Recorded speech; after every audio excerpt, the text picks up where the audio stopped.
ہم دنیا کے نشیب و فراز دیکھتے دیکھتے یہی سمجھاتے ہیں دنیا اپنی جگہ، دنیا کے دستور اپنی جگہ. ہم کسی بھی حالت میں، کسی بھی موسم میں، کسی بھی رت میں، کسی بھی ماحول میں ہم مودت ترک نہیں کر سکتے. اب رہ گیا یہ کہ کیا محبت کا اظہار کا طریقہ یہی ہے؟ تو یہ ہم نے تو ایجاد کیا نہیں ہے، یہ محبت کا طریقہ ہمیں بتایا گیا اور ہم کو 12 معصوموں نے سکھایا کہ بھائی اس طرح مودت کرنی ہے. تو ہم نے سیکھا، ہم وہی مظاہرہ کر رہے ہیں. اس میں کوئی چیز ہم نے اپنی طرف سے ایجاد نہیں، کوئی چیز ہماری ایجاد نہیں ہے. ایک ایک لفظ کے ہم ذمہ دار ہیں کہ 14 صدیوں سے وہ چاہے پہلے عربی میں ہو اور پھر فارسی میں وہ لفظ ہو اور پھر وہ اردو میں ہو، لفظ ایک ہی ہے. جو عربی میں کہا گیا وہی فارسی میں کہا گیا، وہی اردو میں، پھر دنیا کی ہر زبان میں وہی کہا جائے گا. ہم اپنی طرف سے کوئی اضافہ نہیں کر رہے. وہ علم نکلے یا تابوت، وہ تعزیہ نکلے یا جھولا، سب قرآن میں موجود ہے. نہ نکلا ہو قرآن میں تو ہم سے کہنا. اگر موسیٰ کا تابوت نہ نکالا گیا ہو، جھولا بنا کے دریا میں نہ بہایا گیا ہو، اگر عیسیٰ کا گہوارہ نہ ہو، اور اگر بنی اسرائیل کا علم نہ ہو، اور اگر تابوت سکینہ نہ ہو قرآن میں، تو پھر ہم پہ اعتراض کرو. ہر چیز قرآن کے ذمہ دار ہیں، سب چیزیں موجود ہیں.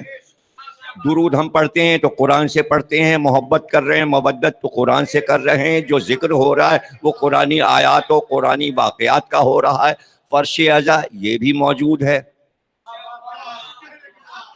یہ فرش ازا بھی موجود قرآن میں موجود. رہ گیا سیدہ کی فرش ازا، امام محمد باقر علیہ السلام چھوٹے سے ہیں 5 برس کے اور خلاؤں میں بیٹھے دیکھ رہے ہیں اور کچھ سوچ رہے ہیں. امام نے کہا اتنے کم سین ہو، اتنے چھوٹے ہو اور اتنے تم فکر مند ہو کہ چہرے سے تمہارے فکر ظاہر ہو رہی ہے. اس کم سینی میں کیا سوچ رہے ہو؟ یہ چہرے کا رنگ اتنا متغیر کیوں ہے؟ کیا سوچ رہے ہو؟ یہ تمہارے سوچنے کی عمر ہے. کیا سوچ رہے تھے بیٹا؟ کہا میں یہ سوچ رہا تھا بابا کہ تھوڑی سی عمر میں میری دادی پر کتنے مظالم ہوئے. بس یہ سننا تھا کہ امام نے فرمایا اگر یہ غور و فکر کر رہے تو بیٹا زیادہ وقت دیا کرو اور یہ سوچا کرو کہ زہرا پہ کیا کیا گزر گئی. معصوموں نے سکھایا، معصوم نے بتایا. اب آپ اس کو نزائی بنا دیں. کائنات میں ہر چیز نزائی ہے، خود توحید نزائی ہے. کوئی اللہ کو مانتا ہے، کوئی اللہ کو نہیں مانتا. نزاع کہتے ہیں جھگڑا کرنے کو، یعنی ایک گروپ ایک بن جائے، ایک گروپ ایک بن جائے، اسی کو نزاع کہتے ہیں. نزاعی شخصیت کس کو کہتے ہیں؟ سب سے پہلے تو اللہ میں ہے. آدھی سے زیادہ دنیا اللہ کو نہیں مانتی. روس والے نہیں مانتے، چائنا والے نہیں مانتے، کمیونسٹ ہیں. جو مذہبی بلاک ہیں وہ اللہ کو مانتے ہیں، تو نزاع ہے اللہ کے نہیں. مسلمانوں میں عدل صرف آپ مانتے ہیں کہ اللہ عادل ہے اور سارے فرقے نہیں مانتے. 1,24,000 انبیاء، نزاعی مسئلے موجود. کیا آیا لقمان نبی تھے کہ نہیں تھے؟ خضر نبی تھے کہ نہیں تھے؟ جرجیس نبی تھے کہ نہیں تھے؟ ذوالقرنین سکندر نبی تھے کہ نہیں تھے؟ نزاعی مسئلے ہیں. امامت میں نزاعی مسئلے ہیں. کچھ چھٹے پہ رک گئے، اسماعیلی ہو گئے، کچھ بوری ہو گئے، کچھ 8 پہ رک گئے. محمد حنفیہ کے دور میں کربلا کے بعد 3 امام پہ رک گئے تو امامت بھی نزاعی ہو گئی. قیامت تو ہے ہی نزاعی. کچھ کہتے مہدی ہیں، کچھ کہتے پیدا ہوں گے، کچھ کہتے پیدا ہو گئے.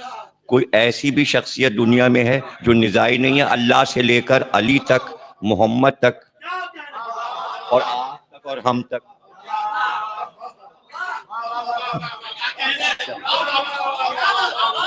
تو کیا آپ نے یہ طے کر لیا کہ کوئی ایک آدمی نزاعی ہے؟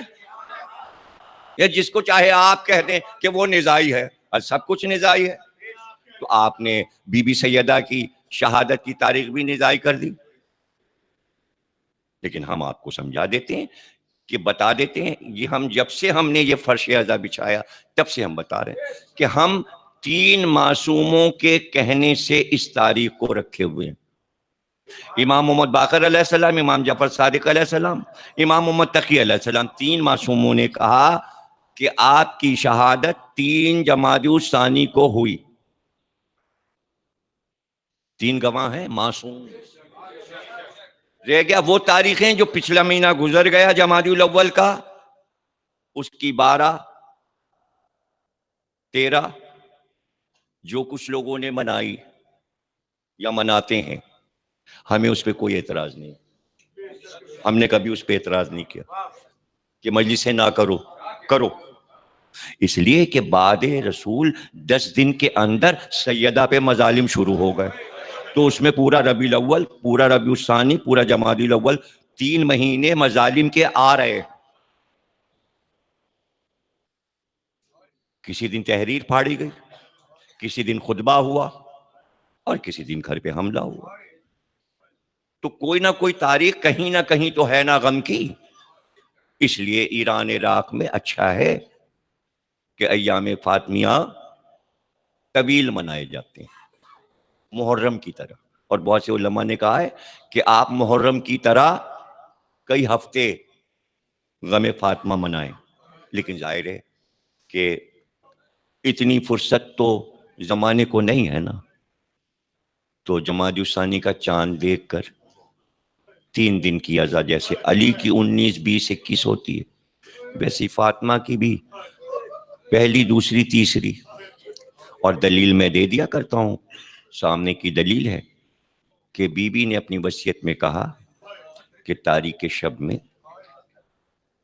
میرا جنازہ اٹھائیے گا۔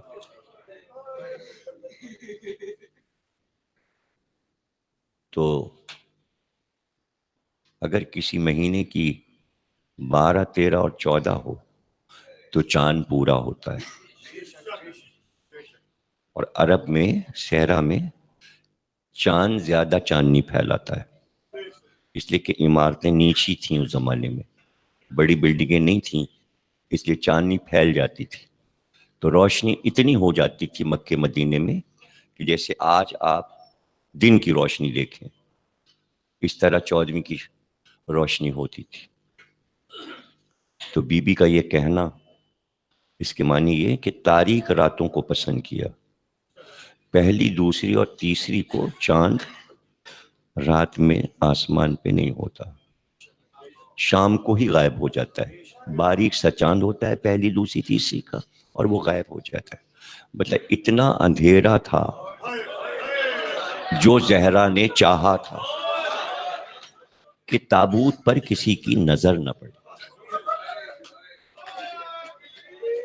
اور تابوت تو پہلی بار اٹھ رہا تھا، مدینے میں تابوت پہلی بار اٹھ رہا تھا، یہ پہلا تابوت ہے تاریخ اسلام میں جو زہرا کا اٹھا، لکڑی کے تختے پر جنازے کو رکھ کر اٹھایا کرتے تھے۔ تو اسماء بنت امیس سے بی بی نے اپنی وفات سے کچھ دنوں پہلے یہ بات دوپہر کو کہی کہ اسماء، عرب کا عجیب طریقہ ہے، کھلے جنازے کو لکڑی کے تختے پہ رکھ کے اٹھاتے ہیں اور اوپر سے چادر ڈال دیتے ہیں۔ اسماء نے کہا بی بی، میں نے حبشہ میں ایک طریقہ دیکھا ہے، وہاں جنازہ دوسری طریقے سے اٹھاتے ہیں۔ کہا وہاں کیا طریقہ ہے؟ کہا وہاں لکڑی کا تختہ تو ہوتا ہے، لیکن کھجور کی ہری شاخوں کو دائرے کی شکل میں کمان بنا بنا کے تختے پہ لگا دیتے ہیں، اور ایک گہوارہ بنا دیتے ہیں، اور اس پر سے چادر ڈالتے ہیں۔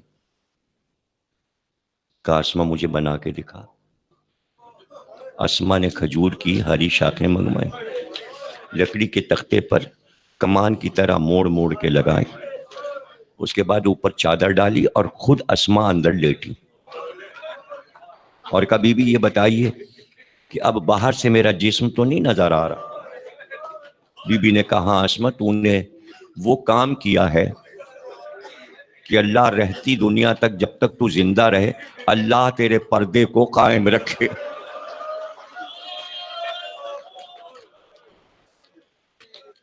اور پھر وصیت کی میرا تابوت اسی طرح بنایا جائے، میرا جنازہ اسی طرح اٹھایا جائے۔ ابھی میں مصائب پڑھوں گا، مصائب ابھی شروع نہیں ہوئے، اور آپ کو پتہ ہے ہر سال کی طرح ظاہر ہے کہ جب علم برآمد ہوتا ہے تو روشنیاں گل کر دی جاتی ہیں، اور چونکہ حکم ہے اس لیے سر پہ خاک اڑا دی جاتی ہے کہ حسن و حسین نے مسجد میں جا کے اپنے سر پہ خاک ڈالی۔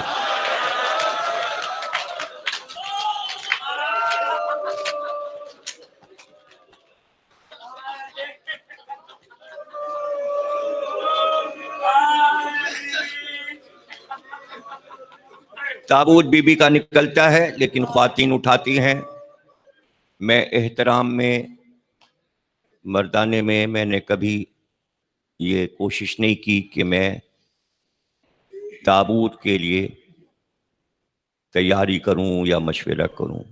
شروع سے میں نے تابوت مردوں میں زہرا بی بی کا، چونکہ بی بی کی وصیت تھی تو شبی بھی میں سمجھتا ہوں کہ ان کے تابوت کی شبی بھی کیوں لائی جائے جب بی بی خود فرما کے چلی گئیں۔ اب رہ گیا یہ کہ علم پہ کچھ لوگوں کو حیرانی ہوتی ہے، تو علم کے بارے میں تھوڑا سا میں بتا دیتا ہوں۔ یہ علم 450 برس پہلے حیدرآباد دکن میں اٹھنا شروع ہوا، اور اب تک اٹھتا ہے اور وہاں نکلتا ہے، اور وہ اصل علم جو ہے حیدرآباد میں وہ بی کا علم کہلاتا ہے، اور اس کی پوری ہسٹری چھپی ہوئی مجھے پیش کی گئی تھی حیدرآباد دکن۔ جب میں پڑھنے گیا تو پوری کتاب اس علم پہ لکھی گئی ہے جو میرے کتب خانے میں موجود ہے، اور اس میں سن دیا ہوا ہے کہ وجہ کیا ہوئی۔ ملکہ حیات بخشی بیگم جو بادشاہ کی بیوی تھی، ان کا ایک لوتا لڑکا عبداللہ جو کہ بادشاہ ہوتا، وہ ہاتھی پہ بیٹھا تھا محرم کے زمانے میں کہ ہاتھی پاگل ہوا اور اس کو لے کے جنگل میں نکل گیا، اور خطرہ یہ ہوا کہ شاید ہاتھی اس کو مار ڈالے گا، اور دکن کے جنگل بہت مشہور ہیں گولکنڈہ کے، ان گھنے جنگلوں میں وہ بھاگ گیا شہزادے کو لے کر۔ تو ملکہ نے درختوں پر پانی کی سرائیاں اور کھانے کے ناشتہ دان لٹکا دیے کہ جدھر سے اس کی سواری گزرے تو بچہ کھانا اور پانی تو کم از کم حاصل کرے، جدھر بھی ہاتھی گزرے۔ یہ پوری ہسٹری ہے جو لکھی ہوئی ہے کتاب میں۔ پھر اس نے منت مانی کہ میں بی بی کے نام سے تعزیتی علم نکالوں گی۔ اس علم کو یہ کہتے ہیں کہ گویا محشر میں سیدہ بی بی علم لے کر رسول اللہ کے پاس نواسے کی تعزیت ادا کرنے آئیں گی۔ اس پر کئی روایتیں موجود ہیں، تو یہ دراصل تعزیتی علم کہلاتا ہے۔ یہ عباس کا ہی علم ہوتا ہی عباس کا ہے، لیکن اسے بی کا علم اس لیے کہتے ہیں کہ ایک روایت شیخ صدوق نے یہ لکھی کہ شب چہلم جب بی بی کربلا آتی ہیں تو قبر حسین کے پاس علم لے کر کھڑی ہوتی ہیں، یعنی عباس کے علم کو زہرا پکڑ لیتی ہیں، اور اس کے گرد جنت کی حوریں اور انبیاء کے گھر کی بیویاں ماتم کرتی ہیں۔ تو بس یہ سمجھیے کہ حیدرآبادی حضرات یہاں بھی یہ علم نکالتے ہیں، اور وہاں علابہ بنا ہوا ہے جہاں یہ علم کی مجھے زیارت کرائی گئی، اور اس میں تالا پڑا رہتا ہے عزا خانے میں، وہ عاشور کو ہی تالا کھلتا ہے، اس لیے کہ وہ علم کروڑہا ارباہا جواہرات سے مزین ہے، اور 400 سال میں اس پہ دنیا کے قیمتی ہیرے چڑھا دیے گئے ہیں، اس لیے وہ دنیا کا بہت قیمتی علم ہے جو برآمد ہوتا ہے اور ہاتھی پہ نکلتا ہے حیدرآباد کے جلوس میں۔ اب جو نہیں جانتے تو وہ فیس بک پر اس علم کی زیارت کر سکتے ہیں. ہر سال کے جلوس کی آپ کو وہاں پر زیارت یوٹیوب پہ مل جائے گی سن کے اعتبار سے. عزا خانے کی بھی آپ زیارت کر سکتے ہیں. عزا خانے کی تصویر بھی ہے. ابھی ندیم سرور صاحب بھی گئے تھے تو ان کے بھی نوخانی میں آپ کو وہ علم کہیں نہ کہیں عزا خانہ نظر آیا ہوگا. جب میں گیا تھا تو مجھے بھی زیارت کرائی گئی اور میری جو تصویریں ہیں وہ بھی اس علم کے ساتھ موجود ہیں اور وہ بھی نیٹ پر ہیں. تو یہ سب کوئی حیرت کی بات نہیں ہے. بس مسئلہ تو یہ ہے کہ رویا کس طرح جائے, گریا کیسے طاری ہو, وہ علم دیکھ کر رونا آئے یا تابوت دیکھ کر. ماتم کرنا مقصد ہے. نوحہ صداقت صاحب پڑھیں گے ابھی دفن زہرا کا نوحہ. میں اب ذکر زہرا شروع کر رہا ہوں بزبان زہرا. تقریر کہاں رکے گی مجھے نہیں پتا. میں نہیں کہہ سکتا کہ کتنی دیر میں تقریر ختم ہو جائے گی. روایت جناب سیدہ سے ہے, مولا علی گھر میں آئے, بی بی نے کہا ابو الحسن ذرا بیٹھیے مجھے آپ سے کچھ باتیں کرنی. مولا علی بیٹھ گئے اور بی بی نے بتانا شروع کیا کہ رات میں نے اپنے بابا کو خواب میں دیکھا اور ابو الحسن بابا مجھ سے یہ کہہ رہے تھے زہرا مصیبت کے دن ختم ہوئے, میں تم کو لینے آیا ہوں, اب بہت جلدی تم میرے پاس ہوگی. یہ روایت یہ بتاتی ہے کہ جب باپ بیٹی کو بہت چاہتا ہے اور امت بیٹی پر ظلم کرتی ہے تو باپ خواب میں آ کے کہتا ہے بیٹا میں لینے آیا ہوں. مدینے میں محمد زہرا کو لینے خواب میں آئے. قید خانہ شام میں سکینہ کے خواب میں حسین آئے. بہت تماچے مارے ہیں امت نے.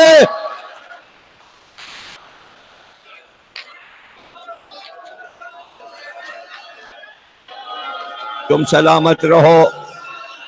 زہرا کی ادا کرنے والے ادادارو تمہارے گھر آباد رہے.